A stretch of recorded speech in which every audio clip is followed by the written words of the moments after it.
Bonjour et bienvenue dans cette nouvelle vidéo pour le mag des coureurs. Aujourd'hui je reçois un grand coureur, hein, comme le mois dernier j'avais reçu Julien Chaurier. Aujourd'hui je reçois un nouveau Julien et il va se présenter tout de suite. Bonjour Julien, peux-tu te présenter au lecteur du mag? Alors salut à tous, c'est Julien Geraud, donc du team Garmin. Me présenter en deux mots, donc je suis des Pyrénées, je fais du trail depuis bien 10 ans maintenant, et j'ai 33 ans, j'ai une petite fille, je suis marié, et donc voilà, je pratique le trail depuis 10 ans, et ça fait 5 ans que je suis dans le team Garmin, très heureux d'ailleurs d'être dans ce groupe de copains, et on parcourt le monde pour courir et essayer d'être le meilleur possible. D'accord. Et au niveau palmarès, je l'ai regardé vite fait sur ton blog, il est quand même assez important quand même. Tu as fait quelques belles victoires et beaucoup de places sur le podium aussi.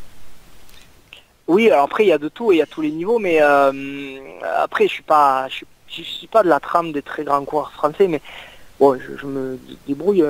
Après, j'essaie de me placer toujours dans les grosses courses nationales ou internationales. Là, j'ai pas de podium, hein, parce que j'ai clairement pas du tout le niveau de jouer avec les très grands. Mais bon, je me place toujours dans les top 10, top 15, top 20.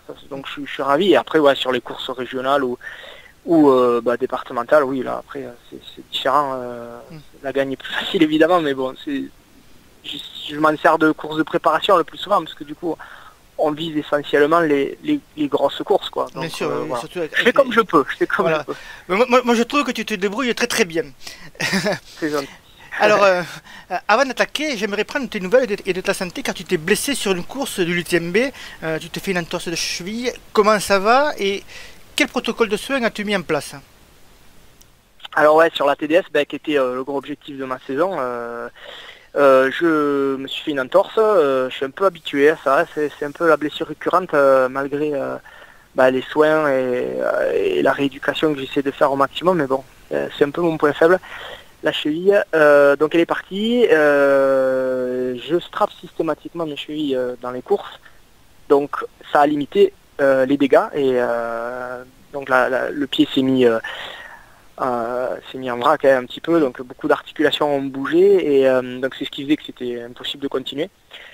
Mais derrière, après, voilà, une ostéo m'a remis en place, et j'ai pu du coup entre 4 jours reprendre la course à pied sans douleur. Je dis sans douleur, mais après la cheville n'est pas soignée, hein. Ça veut dire qu'au moins derrière j'ai pu reprendre l'entraînement, parce que c'était important de vite me reprojeter sur un autre objectif après cette grosse déception, parce que on s'entraîne beaucoup, fait beaucoup de concessions aussi avec la famille, beaucoup d'investissements personnels, Ouais, tout à fait, ouais. et voilà. Alors du coup, quand on rate un objectif comme ça, surtout pour une bêtise comme on sait que c'est le jeu, mais à faire aller.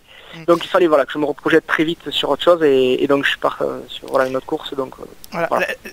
La course que tu te projettes, que tu vas faire, tu l'avais prévue à ton calendrier de course ou tu l'as fait plus par la déception de ton abandon sur la course de l'UTMB?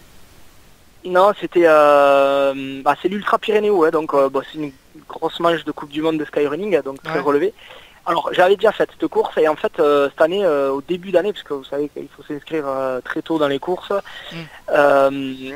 début d'année je savais pas trop en fait si j'allais faire la TDS, si j'allais partir courir aux États-Unis, donc j'avais calé l'Ultra Pyrénéo en me disant bon, je m'y inscris, au moins si je suis pas pris aux États-Unis, et si la TDS ça m'emballait pas, je savais pas trop, j'avais celle-là, et puis bon, il se trouve que du coup j'ai plus le dossard, et donc là je me suis rabattu. Je pense que si j'avais fini la TDS, j'y serais pas allé, ça c'est clair, parce qu'en un mois enchaîner 2 ultras, c'était pas très judicieux. Bon, voilà, là il se trouve que finalement ça m'arrange bien. Donc j'ai vite repris l'entraînement 4 jours après l'entorse. Je suis pas parti dans les terrains techniques de suite, évidemment, hein. Et je fais beaucoup de proprioception, donc c'est un petit peu ça le protocole là de soins, c'est de l'équilibre proprioception à bloc. Et j'ai repris l'entraînement, et pour essayer de rallonger cette grosse préparation de cet été, et essayer du coup d'être en forme, quoi. Ouais, l'objectif pour toi est en fait de garder la forme que tu avais pour la course au Chamonix, et pour la garder sur un mois de plus pour les Pyrénées, quoi. C'est ça, ouais, c'est d'ailleurs le plus frustrant, quoi, de se dire voilà, tout ça pour ça, mais on sait que ça fait partie du jeu, hein. D'accord. Donc bon, voilà. Juste pour que les lecteurs du Max s'imaginent bien, quand tu parles de volume d'entraînement, c'est quoi ton volume d'entraînement pour préparer une ultra? Bah, alors bon, déjà c'est toute l'année, hein. J'ai fait d'autres courses, donc là cette année en plus je me suis pas blessé depuis le mois de mars, donc c'est vrai que j'ai enchaîné beaucoup de kilomètres, beaucoup de courses, donc j'ai déjà un fond de sauce, on va dire. Et là cet été spécifiquement j'ai eu des gros blocs de travail. Alors j'ai utilisé mes congés, hein, parce que je suis salarié à côté, genre, le trail ça paye pas. Donc je m'organise en semaine comme je peux quand je travaille. Là j'arrivais à faire des semaines à 20-25 heures. Compliqué, je me levais très très tôt. Et là après avec les vacances j'ai pu m'entraîner et passer le cap des 30 heures d'entraînement par semaine. Voilà. Donc voilà, quand je vous dis c'est du gros volume, c'est du très gros volume. Je suis fatigué de cette préparation. Après j'ai fait le job pendant une semaine et demie pour essayer de récupérer. La TDS ça semblait pas trop mal. Bon. Ah, du coup j'ai rallongé là. Ça m'a fait une petite coupure de 4 jours avec la blessure. Mais là je recommence des semaines à 20-25 heures parce que je retravaille du coup et j'ai pas des congés tout le temps. Mais et voilà, jusqu'à ce week-end, là, le 15, et puis après je lève le pied. Et du coup ça va me laisser 2 semaines. 2 semaines pour la futage. 2 semaines et demie pour récupérer. Ouais voilà, c'est ça. D'accord. Quelles sont les erreurs les plus fréquentes que tu constates chez les trailers en fait? Partir trop vite, c'est un peu la leçon que j'en ai tirée de cette UTMB, parce que du coup j'ai suivi les courses des copains et aussi ma course que j'aurais dû faire, la TDS donc. Et je me rends compte qu'en fait, même avec un très très gros plateau, et je me demande même si c'est pas ça qui déclenche cette bêtise, c'est le nombre de déchets de mecs qui finalement sont partis très vite, même des très grosses pointures, trop vite. Et en fait ils ont tous explosé, ils ont abandonné, et en fait on se rend compte que proportionnellement au start list qui était monstrueuse sur toutes les courses de l'UTMB, il y en a que très très peu qui ont fini, et c'est des, entre guillemets, des outsiders qui ont fait dans les top 10. Et ça c'est la leçon à en tirer, quoi. C'est en fait je pense qu'il faut faire des courses d'attente, sauf si on s'appelle Journette évidemment, mais c'est des courses d'attente, il faut rester calme.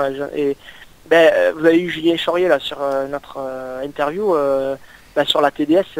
Moi quand je me fais la cheville, il était comme moi 30 ou 40e quoi. D'accord. Il était loin.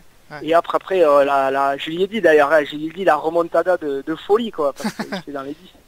C'était génial. Mais voilà l'exemple. Donc l'erreur de partir trop vite et on se laisse griser. En fait tout le monde au début est en forme, hein, et moi le premier, je fais ces erreurs là aussi, hein, je m'inclus dedans.